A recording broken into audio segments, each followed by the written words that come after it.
అధిక బరువు అనేక సమస్యలకు కారణం. సాహితీ యోగా ఆన్లైన్ క్లాస్ లో జాయిన్ అవ్వండి. Hi hello welcome to Suman TV. నేను మీ రోషన్. ప్రస్తుతం మనతో పాటు ఉన్నారు దర్శక దిగ్గజం కె భాగ్యరాజ్ గారు. భాగ్యరాజ్ గారు నమస్తే. నమస్తే. మీకు మన తెలుగు వాళ్ళందరికీ నమస్తే. So first of all I'm very happy sir. First Telugu interview అడగగానే యాక్సెప్ట్ చేసినందుకు చాలా చాలా సంతోషం. అయ్యో thank you. As a screen రైటర్గా, యాజ్ ఏ డైరెక్టర్గా, యాజ్ ఏ యాక్టర్గా, యాజ్ ఏ ఫిలిం ప్రొడ్యూసర్గా, యాజ్ ఏ డైరెక్టర్గా ఈ సినిమా ఇండస్ట్రీలో ఒక్క డిపార్ట్మెంట్ చేయటమే చాలా కష్టం. అలాంటిది మీరు అన్నీ కూడా ఫుల్ హెడ్ఏక్, టైం దొరకనివి, రెస్ట్ లేనివి, ఫుల్ టార్చరు, అలాంటి అన్ని డిపార్ట్మెంట్స్ ఎంచుకున్నారు. 47 years అయిన ఇండస్ట్రీకి వచ్చి this is your first interview కాబట్టి ఏమనిపిస్తుంది? 47 years of your cinema career అంటే ఏమని చెప్తారు? ఫస్ట్ ఆఫ్ ఆల్ మనకు మైండ్ లో ముందు థాట్ వచ్చింది చిన్నప్పుడు, ఫ్యూచర్ లో మనం ఏం కావాలి అని చెప్పి. సో నేను అప్పుడు నా యాంబిషన్ ఇది ఉన్నది, సినిమాలు రావటం అనేది. నాకు అనుకోకుండా స్కూల్లో టీచర్స్ అడుగుతారు కదా, పెద్దవాళ్ళు అయిన తర్వాత ఏం చేసావు, డాక్టర్, ఇంజనీర్, ఈ మరి ఊరు అట్లా చెప్తా వస్తారు కదా. నా టైం వచ్చినప్పుడు నేను ఎంజిఆర్ శివాజీ లాగా యాక్టర్ అవుతానని చెప్పేవాళ్ళ చెప్తే అందరి కొళ్ళు నవ్వారు. ఓకే. ఆయనకి మా మాస్టర్ గారు ఎందుకని నవ్వుతున్నారు, వాళ్ళ ఫీలింగ్ చెప్పారు, అతని ఫీలింగ్ అతను చెప్పారు. అతను ట్రై చేస్తే రామోజీరా ఎఫెక్ట్ వేస్తే డెఫినెట్గా వచ్చేస్తారు. సో ఆ మాట మా మాస్టర్ అప్రిషియేట్ చేశారు. ఓకే. సో అలా వస్తారనుకుంటే మరి ఎందుకు డైరెక్షన్ ఫీల్డ్ లోకి వచ్చేసారు ఒక్కసారిగా? 16 వైదనిల్లు అప్పుడు మనకు సినిమాల పాపులారిటీ సినిమాలు ఉండేవాళ్ళు అది తెలుసు, కానీ ఈ సెపరేషన్ అని లేదు కదా మనకు మైండ్ లో. ఓకే. అప్పుడు స్క్రీన్ లో ఉండేవాళ్ళు కదా డామినేట్ చేస్తారు. దాని తర్వాత మనకు ఈ డైరెక్టర్ ఎవరు, వాళ్ళు ఎవరు, రైటర్ ఎవరు, అదన్నీ తర్వాత వచ్చింది. ముందు ఎవరుంటే టక్కంటే యాక్ట్ చేసే వాళ్ళే ఫ్రేమ్కి వస్తారు, మా మైండ్ లో వస్తుంది అందరికి. సో అలా ఎంజిఆర్ శివాజీ అట్ అనేది ఆర్టిస్ట్ అట్ అనేది మైండ్ వచ్చింది. ఆయనకి మనలోకి ఏమున్నది అట అనేది కొంచెం కొంచెంగా మనం ఆలోచిస్తాం కదా స్కూల్లో. అట్లా కొంచెం ఏజ్ వచ్చేటప్పుడు అప్పుడు నాకు రైటింగ్ కొంచెం దాంట్లో ఛాన్స్ ఉన్నది అటనమా నాకు. ఓకే. ఆ టాలెంట్ కొంచెం మన దగ్గర ఉండదు అటనమాట. నాకు ఆ ఫీల్ వచ్చింది. ఎందుకంటే పిక్చర్ అన్ని చూసేటప్పుడు దాంట్లో మనకే కమెంట్ తెలుస్తుంది కదా, ఇది బాగాలేదు, ఇది కరెక్ట్ లేదు, ఇది ఎందుకు, ఇది అన్ని పిక్చర్లో వచ్చింది కదా, అమారన్నీ మనకు థాట్స్ వస్తుంది కదా.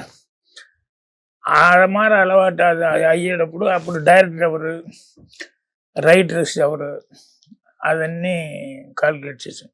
మళ్ళీ మెడ్రాస్ వచ్చేటప్పుడు ఏమో ఆర్టిస్ట్ అన్న మరి మైండ్లో వచ్చాను.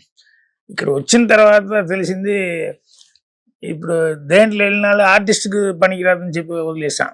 ఏంటంటే ఇక్కడ 2 days కొనసా ఏదైనా భోజనం. అవునా? అవును. అంటే ఇంట్లో చెప్పకుండా చేయకుండా పారిపోయి వచ్చింది. ఎక్కడో ఇక్కడ వచ్చి ఏమన్నా పెట్టి చేసుకోవచ్చు. ఎవరి రూమ్ లో ఉన్నారు అప్పుడు? కమల్ గారా లేకపోతే రజనీ గారా? లేదు, ఎవరు లేదు, ఎవరో ఊరు మనుషులు ఉన్నారు. అన్ని ఫ్రెండ్స్ అమారద హెల్ప్ దొరికింది. ఓకే. సో దాంట్లో ట్రై చేసాం. అప్పుడు ఈ యాక్టింగ్ అనేది కష్టం. ఓకే. ఏంటంటే ఈ పాండిపేర్లు చూస్తే అన్ని ఆల్బమ్ పెట్టి తిరిగేవాళ్ళు, అన్ని బాగా డ్రెస్ ఇండస్ట్రీలు ఇక్కడే కదా.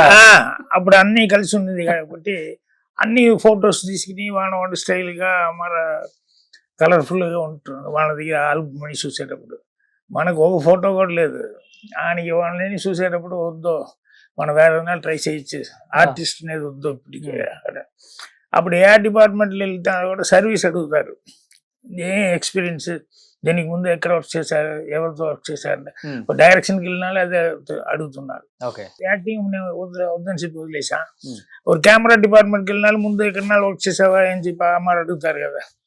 సో ఇదన్నీ అడగను. ఒకే ఒక డిపార్ట్మెంట్ నాకు తెలిసింది, స్టోరీ డిపార్ట్మెంట్.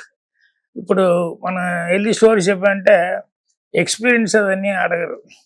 మనం చెప్పే స్టోరీ వాళ్ళకి నచ్చిందా, ఓకే అని చెప్పి తీసుకుంటారు. అంతేగాని ముందు రాసావా, దానికి ముందు ఏం చేసావా, అదన్నీ అడగరు. సో వాళ్ళ దగ్గర చెప్పే స్టోరీ వాళ్ళకి ఓకే అటంటే అనిపిస్తే మనకు ఆ ఛాన్స్ ఈజీ దొరుకుతుంది అని చెప్పి అప్పుడు రైటింగ్ పైకి మైండ్ వచ్చింది. So writing okay. సో ఒక రైటర్గా ఎక్కడాళ్ళు స్టోరీ రైటర్గా ఎక్కడ వెళ్ళొచ్చేటని చెప్పి ఆ మార తిరిగేటప్పుడు మా గురుగారు భారతదేశ గారు ఉన్నారు కదా, ఆయన దగ్గర బాలగురుంటో అసోసియేట్ ఉన్నారు. ఆయన వచ్చి ఈ ఎంఆర్ రాధా ఉన్నారు కదా, వాళ్ళ నాటకం నుంచి దాంట్లోనే స్టేజ్ ప్లేయర్ అప్పటి నుంచి అక్కడ ఉంటున్నారు. ఆయన వచ్చి అసోసియేట్గా వర్క్ చేశారు మా గురుగారు బాలఊరు అని. అప్పుడు బాలఊరును మీట్ అయినప్పుడు అతను సరే నేను కొత్త పిక్చర్ స్టార్ట్ చేస్తున్నారు, నేను చెప్తాను లేట్ అని చెప్పి ఆయన మా భారతీయ జగత్ దగ్గర నన్ను ఇంట్రడ్యూస్ చేసింది. ఓకే. సో అదే ఫస్ట్ పిక్చర్. అదే 16 మనకు తెలుగులో 16 ఏళ్ల వయసు.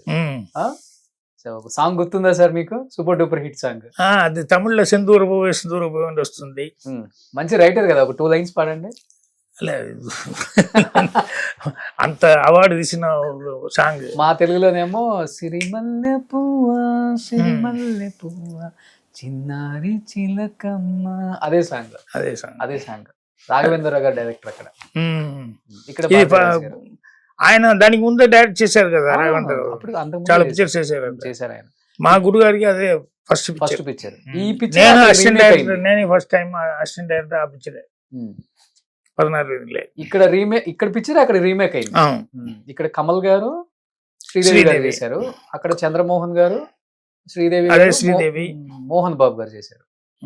ఇక్కడ డాక్టర్ వాళ్ళకి కొత్తగా ఆయన మేము సెలెక్ట్ చేసింది కొత్త అతను. ఓకే. బట్ ఆ సినిమాలో ఒక చిన్న కామెడీ రోల్ కూడా చేశారు కదా మీరు. అక్కడ మేము షూటింగ్ చేసిన ఊరు వచ్చి Karnataka state. Okay. కొలేగాల్.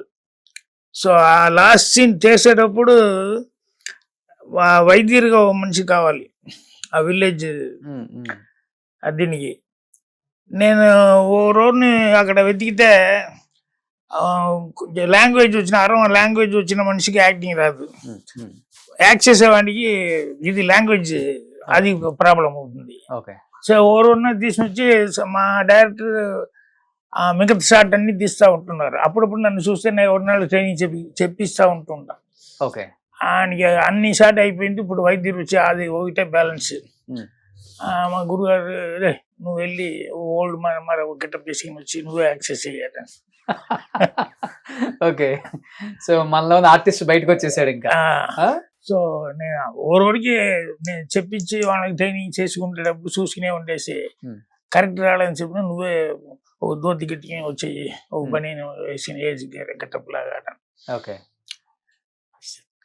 First old man గా యాక్ట్ చేశాను.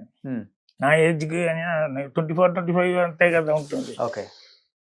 సో నాకు సరే అసిస్టెంట్ డైరెక్టర్ కదా, మనం ఆర్టిస్ట్ కాదు కదా. సో మా గురుగారు మనిషి లేదు దాన్ని చెయ్యని చెప్పినప్పుడు సరే ఓకే అని చెప్పి అది యాక్ట్ చేశాను. యాక్ట్ చేసేటప్పుడు ఏంటంటే శ్రీదేవి కమల్ హాసన్ ఇద్దరితో వచ్చి డైరెక్ట్ మాట్లాడారు కదా, అది కొంచెం కామెడీనే ఉన్నది అక్కడ.